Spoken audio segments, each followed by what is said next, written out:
would be next, but Senator Klobuchar had signed in, so sorry that she's here. And then we'll go back to Senator Moran.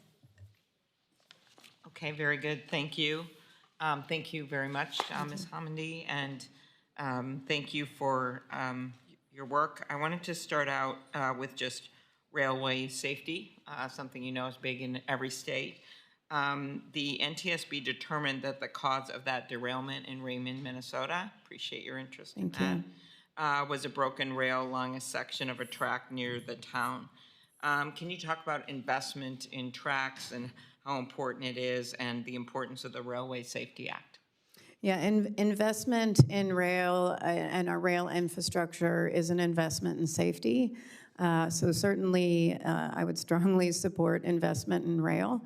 On the Railway Safety Act, we're appreciative to the committee for including a number of our current recommendations on rail, including expanding the definition of high hazard flammable trains, providing more information to local communities, to responders, making sure they have the gear and the training that they need to conduct their important safety mission, and certainly addressing DOT 111s.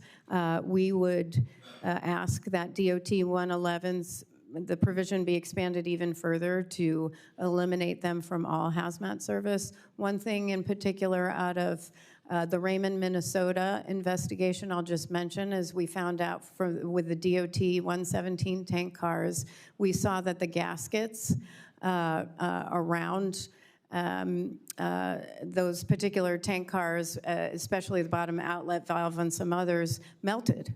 And so the lading came out, the material came out. So that's something we've recommended to be addressed in a couple of our investigations. Happy to provide more information to you on that. Yeah, and as you know, the rail, they were there on the scene, immediate cleanup. We were fortunate not to have what happened in Ohio, and the town handled it, as did your agency well. Yeah, so. they did a great job. BNSF did a great job on that as well, and it was great working with them, and I was pleased to be on the scene as well. Okay, thank you. Yes, I remember that. It was a cold day. It was cold. Great community, though. They all came together and brought us lots of warmth and cocoa and you name it. Exactly. I think I'll ask on the record the NTSB's open recommendations on rail crossings, just that's something also I wanted to mention, and move to another part, air traffic control hiring. I've talked to Mr. Whitaker about this. We have a very active airport, a great airport, voted best in North America 2 of the last 3 years. And could you talk about focusing on training and hiring more controllers? He told me there's going to be a look at using military people, hiring them more often, and just the importance of that for safety.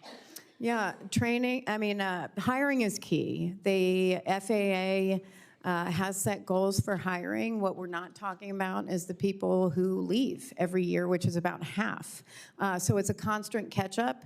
Investment in the FAA also, besides the NTSB, robust, sustained investment, long-term, is key for FAA's success and for air traffic control and making sure people are hired and trained. With respect to training, we have been advocating for meaningful, value-added training and training to personnel to proficiency. The one concern I would raise with respect to the aviation industry and really across the transportation industry is we've gone to this death by PowerPoint in training, whether it is iPads or computer-based training. There are great simulators. One I just went to at DCA with respect to air traffic control. That is a great training tool, hands-on for air traffic controllers, which they deserve. We have found that this move towards iPad, PowerPoint training, that employees aren't really digesting that well, even training a week ago. So it's not just providing meaningful value-added training, but really looking at how people learn. Not everybody can learn well from an iPad or a PowerPoint. So making sure that they get the training that they need that's appropriate for their positions. Okay, very good. Next Generation 911. I'm the co-chair of that bipartisan caucus. The NTSB has issued recommendations related to 911 systems in several investigations in recent years. Can you talk about the importance of improving that 911 infrastructure? We all know people aren't just calling in on landlines anymore.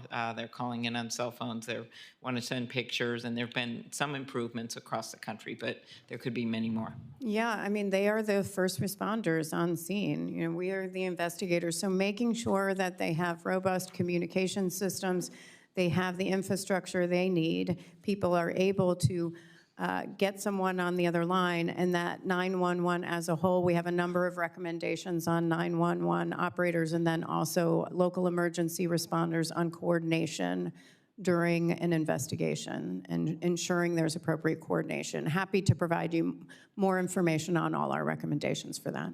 Okay, very good. And just one last thing on air traffic control, as our chairwoman has returned, is that Senator Braun and I have a bill to boost FAA training capacity, increase the FAA's use of its expedited hiring authority, and hope you'll look at that. I think it could be helpful. And I see Senator Moran is here as well, Madam Chairman, who's co-chair of the Tourism Caucus and has done a lot on air. So Thank you. thanks. Thank you. Senator Moran?